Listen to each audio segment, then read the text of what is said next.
Bienvenue dans le 20h de TFM. Dans l'actualité de ce lundi, préparatif du Gamou 2023, le chef de l'État Macky Sall s'est entretenu avec le khalife général des Tijanes. Les échanges ont porté sur la préservation de la paix au Sénégal.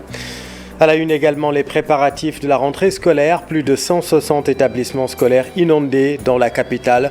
Les dispositions seront prises, néanmoins rassurent les autorités. Les détails dans cette édition. À Saint-Louis, grève de 5 jours des travailleurs des collectivités territoriales, menace sur la rentrée. Les parents d'élèves se bousculent au portillon des municipalités. Reportage à suivre.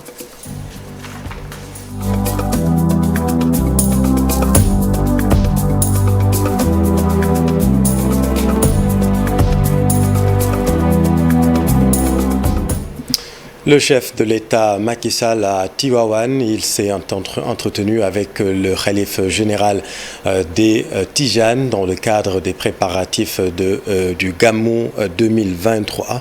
Le président de la République a réaffirmé sa détermination à œuvrer pour la préservation de la paix au Sénégal. Le voici.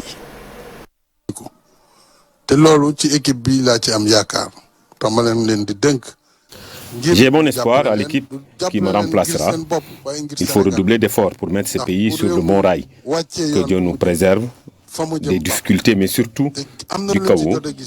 Je souhaite qu'ils s'unissent pour un meilleur devenir du Sénégal. Seul l'intérêt du pays doit primer. Les gens doivent prendre exemple sur moi. Moi qui pouvais briguer un troisième mandat, il faut savoir s'oublier pour une bonne cohésion. Nous avons bon espoir à tous les chefs religieux. Cependant, pour Tivaouane, nous avons fait tout notre possible. La grande mosquée de Tivaouane, les travaux sont presque terminés. L'édifice est hors d'eau et d'air. Reste maintenant la décoration et la carrosserie. Voyons ce reportage de Cheikh Anta Diop et la tire. Les travaux de la grande mosquée de Tivaouane ont démarré depuis 2 ans. À l'intérieur, c'est la mobilisation générale des ingénieurs, ouvriers et décorateurs s'activent pour les finitions. Les lots techniques sont passés. Électricité, sécurité, vidéosurveillance, climatisation, sonorisation, tous les lots sont passés. Si vous voyez les faux plafonds, ça veut dire qu'il y a une forêt de câbles et de chemins de câbles en haut. On les a testés avant de fermer avec la décoration. Il nous fait ici la description. Selon Abdou Aziz Gueye, des études de solidité ont été faites et il y a bel et bien un coefficient de sécurité. Toutes les fondations étaient viables. Donc on a récupéré les fondations et démarré la reprise des minarets. Les minarets, les 2 autres, c'est des minarets nouvellement créés. Ils n'existaient pas sur le projet. Donc avec les contraintes techniques, on était obligé d'aller jusqu'à moins 6 mètres. C'est qu'on creuse jusqu'à 6 mètres. Donc si on creuse, on scelle les fondations. On ne voulait pas rembler tout ce volume. On l'a récupéré, ce qui donne 2 sous-sols au niveau de chaque minaret de 56 mètres. On a 2 sous-sols. Donc le grand minaret, il est à 82 mètres. Au niveau de la conception, il y a une symétrie. Des techniciens arabes vêtus de gilets orange s'affairent autour de la décoration au dernier réglage. On a commencé la décoration. La décoration a été attribuée à une entreprise turque suite à un appel d'offres. On a fait un appel d'offres international. Les entreprises turques ont répondu, l'une des plus grandes entreprises. Après analyse du comité technique, on a soumis la proposition aux autorités du management qui ont validé notre proposition, à savoir l'entreprise Kavisiapi. C'est une entreprise qui ne fait que des mosquées. Ils ont fait 4000 mosquées à travers le monde. En Europe, en Allemagne, en Russie, Azerbaïdjan, partout, même au Qatar. Donc on les a retenus, on a fait les contrats. Et puis ils ont commencé à faire le traitement que vous voyez ici actuellement. Les installations sont modernes, tous les aspects techniques sont pris en compte, nous dit Abdou Aziz Gueye. Techniquement, le bâtiment il est intelligent. Une fois que le bâtiment est terminé, à l'intérieur de la mosquée, on ne verra pas toute cette forêt de micros et de caméras. Puisque la mosquée a son réseau sonorisation et régie vidéo. La mosquée produit le son et les images. Pendant les événements religieux, les prières de vendredi et autres, les grandes prières, la presse qui viendra prendra le son et les images à partir des minéraux qui sont là. Les quelques journalistes autorisés à y accéder sont émerveillés par la modernité de cette grande mosquée. Merci Cheranta. Dans l'actualité politique, l'acte de radiation d'Ousmane Sonko des listes électorales serait disponible et déposé à la mairie du Plateau. Maître Abdoulaye Tall de l'ex-parti PASTEF parle de violation de la loi et estime que la contumace a été anéantie depuis l'arrestation de Ousmane Sonko. Voyons tout cela avec Alassane Ba. Il dit avoir été surpris par cette information qu'il a reçue à travers la presse. Maître Abdoulaye Tall qualifie de violation de la loi l'acte de radiation d'Ousmane Sonko des listes électorales, si tel était le cas. Je dois vous dire que si une telle information est avérée, que les autorités administratives qui ont procédé de la sorte sont dans l'illégalité manifeste et sont en train de violer manifestement la loi et de façon inacceptable. Parce que je ne peux pas comprendre que le président Ousmane Sonko, qui a une éligibilité intacte, l'état de contumace a été anéanti.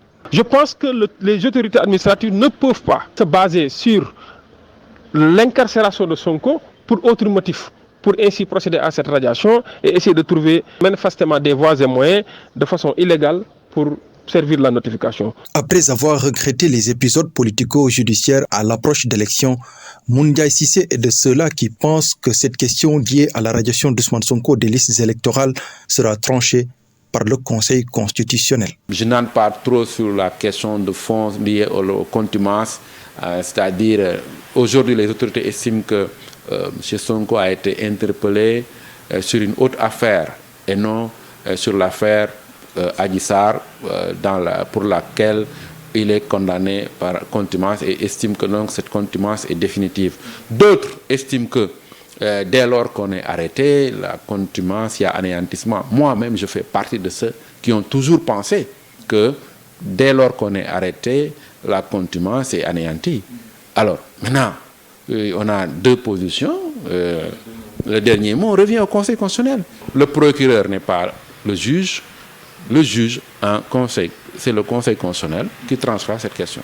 Les partisans de l'ex-parti PASTEF vont se réunir et voir la conduite à tenir par rapport à cette décision. Nous allons apprécier le comportement et la conduite à tenir pour effectivement mener le combat conformément aux lois et règlements en vigueur et conformément à notre démocratie. Parce qu'en réalité, c'est une question de conquête démocratique.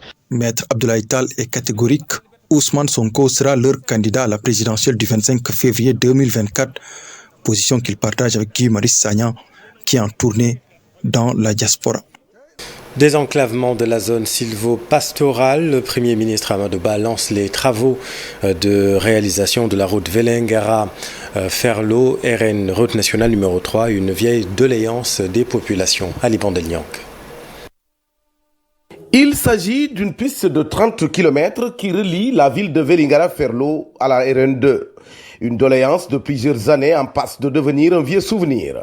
À travers un financement de la Banque mondiale, c'est le Premier ministre Amadou Ba qui est venu lancer les travaux de réalisation. Mais je pense que c'est un projet majeur qui désenclave une partie du pays. Et je pense que là, on est en train, le ministère des Infrastructures et du désenclavement, sa vocation désenclavement est en train d'être mise en œuvre depuis quelques jours. Un projet qui viendra désenclaver une grande partie de cette zone sylvopastorale du Ferlo. Cette route sera un allègement des populations qui était quand même une vieille doléance pour ces populations qui empruntent cette route.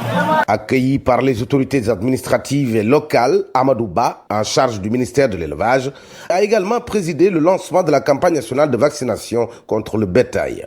Tout autre chose, le collectif des acteurs portuaires décrète 72 heures de grève. Le collectif exige également l'arrêt des paiements de toute opération portuaire telles que les surestaries et magasinages. Écoutons Étienne Sarr, président du collectif des acteurs portuaires, interrogé par Mamadou Fall. Après consultation entre ACIS,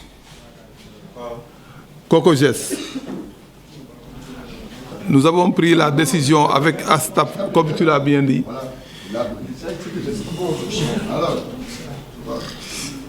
de ne plus faire des paiements sur toute la ligne de l'environnement portuaire.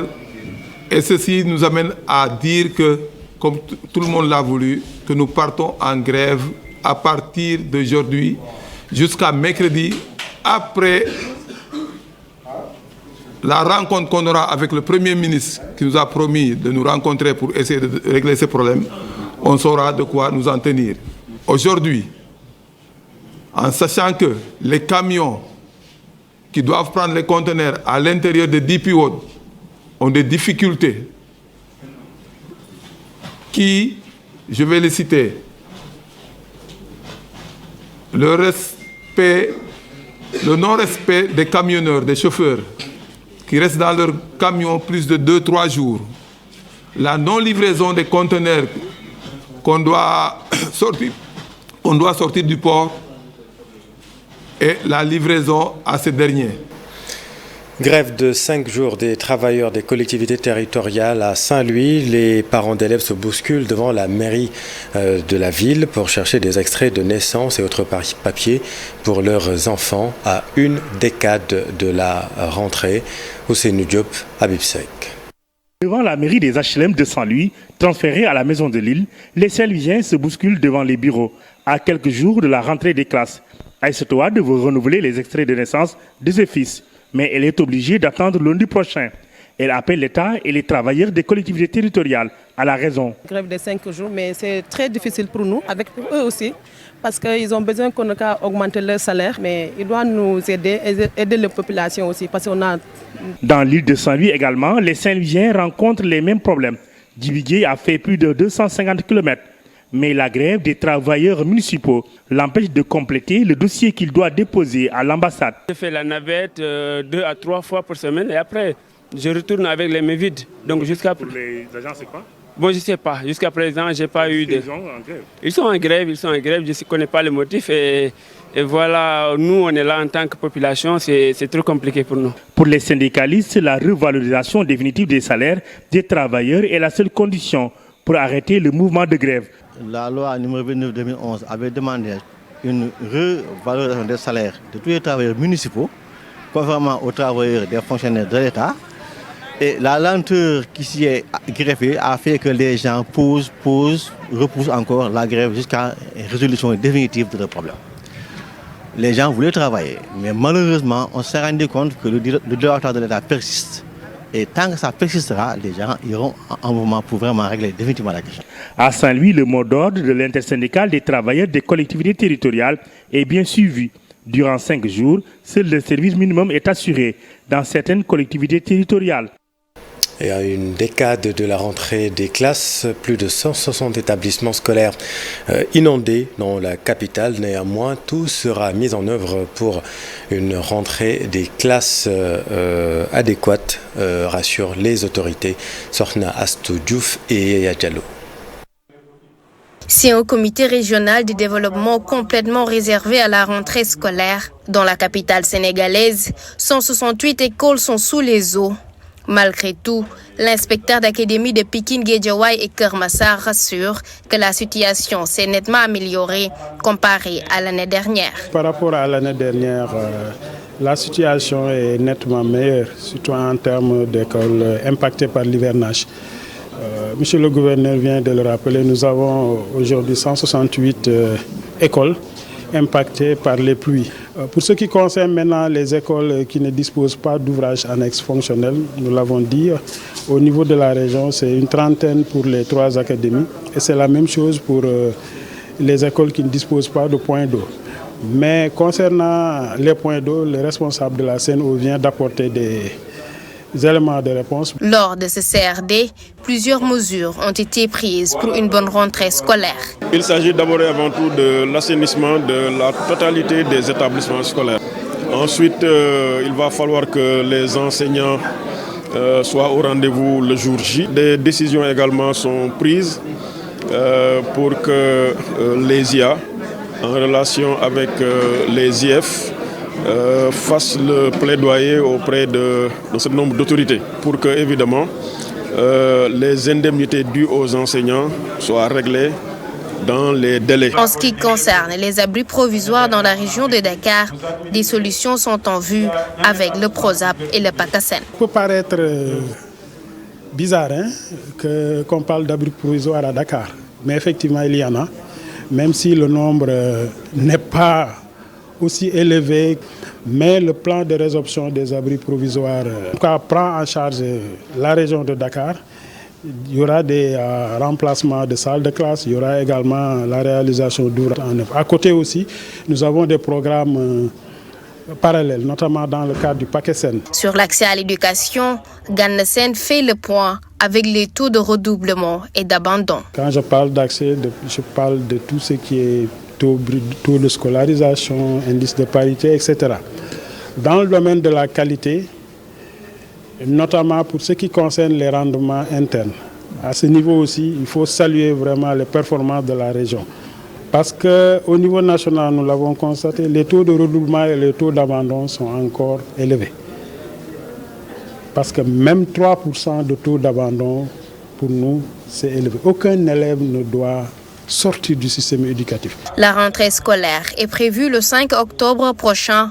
Le gouverneur de Dakar informe que la dernière mesure prise par le président de la République concernant la gratuité des inscriptions alimentaires et la baisse des inscriptions au secondaire seront appliquées.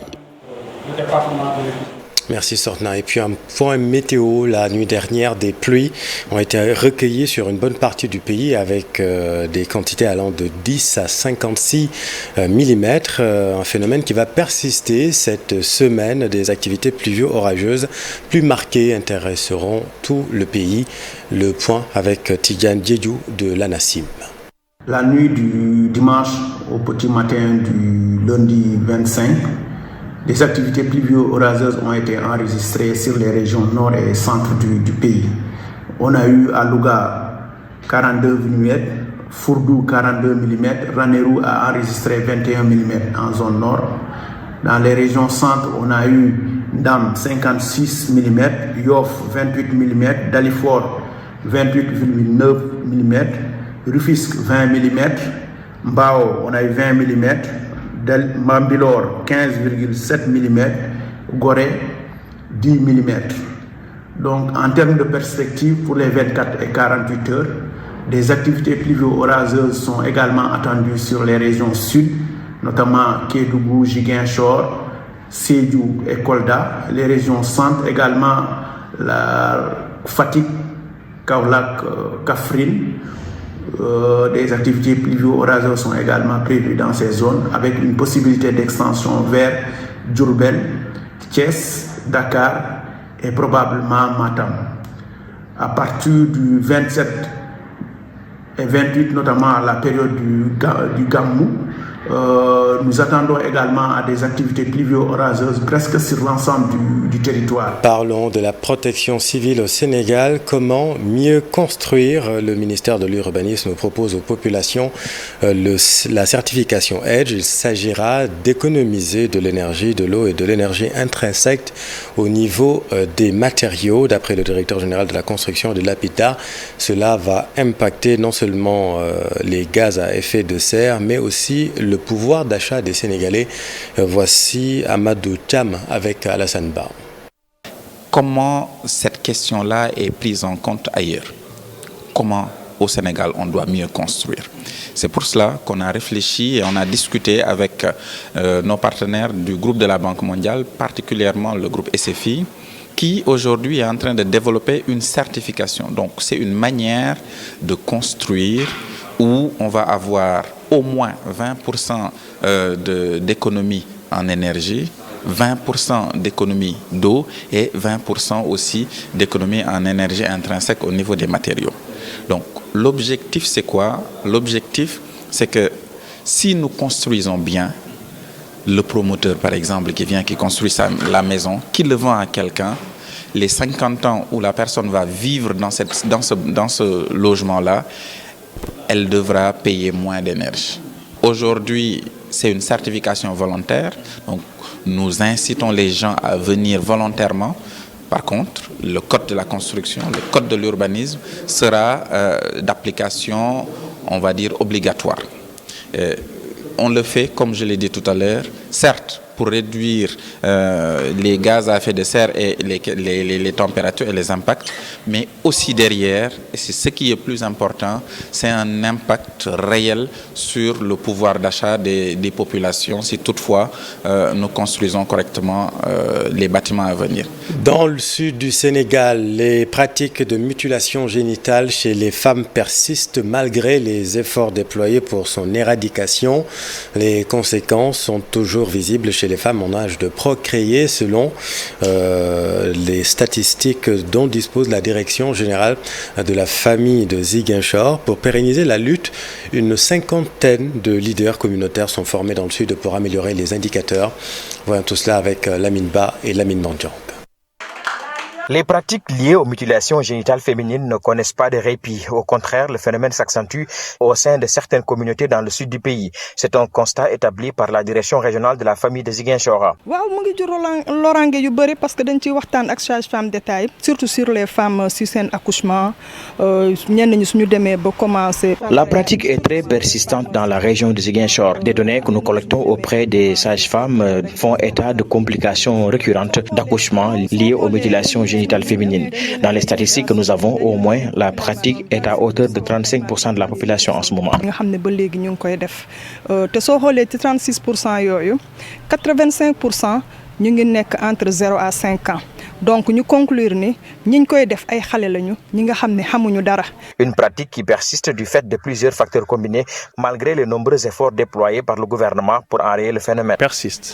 Elle persiste malgré qu'il y a des efforts qui ont été faits au niveau de ces régions frontalières, mais la pratique persiste. Elle persiste parce que d'abord c'est une norme sociale très ancrée au sein des communautés. Mais aussi elle persiste parce que aussi, il faut le dire, les actions doivent être mieux coordonnées entre les différents services de l'État qui s'occupent de la question. Donc c'est vraiment dans cette logique-là de renforcer effectivement la synergie, de renforcer la mobilisation sociale, de renforcer aussi la communication. La persistance des mutilations génitales féminines est en partie liée au délaissement des stratégies de lutte. C'est pour reprendre en main les choses qu'une cinquantaine de relais communautaires ont été formés à Ziguinchor en misant sur le volet sensibilisation à travers une communication porteuse. Parce que nous avons constaté que le Sénégal stagne dans la lutte contre les MGF. Il y avait eu beaucoup d'élan, mais depuis quelques années, il y a d'autres pays qui viennent en avance sur le Sénégal. Donc il faudrait remotiver les troupes, comme on dit, pour qu'on puisse ensemble nous engager dans la voie de l'éradication de ces mutilations génitales féminines. Les relais communautaires qui ont confirmé la complexité de la lutte trouvent qu'il faut davantage miser sur la sensibilisation pour plus de résultats. Merci Lamine. Dans l'actualité sportive, football, premier tour des éliminatoires de la CAN féminine 2024. L'équipe nationale du Sénégal élimine le Mozambique 2-1 au stade de Lat Dior de Thiès. Les Lions vont affronter les Égyptiennes au tour prochain. Voyons tout cela avec Cher Sadibou Diarra. Renversant, le Sénégal se qualifie pour le second tour des éliminatoires de la CAN féminine 2024. Les Lions, animés par une forte envie de se racheter après le match nul 1-1 à l'aller, acculent les Mozambicaines dès l'entame de la match retour au stade Lat Dior de Thiès. Toutefois, c'est le Mozambique qui parvient à ouvrir le score contre le cours du jeu à la 12e minute par Nédé. Une avance de courte durée, le Sénégal égalise 2 minutes plus tard grâce à une tête de Mama Diop. Le score ne bouge plus jusqu'à la pause, 1-1. Déterminés à s'imposer, les Lions se ruent à l'assaut du camp mozambicain. Une domination stérile jusqu'à la 85e minute. Le moment choisi par Nguenar Ndiaye, bien lancé dans la surface pour donner un avantage définitif au Sénégal. Les Lions remportent la partie 2-1 et passent au second tour. Elles vont y rencontrer l'Égypte, sortie vainqueur de ces duels avec le Soudan. Et puis, 4e édition des championnats du monde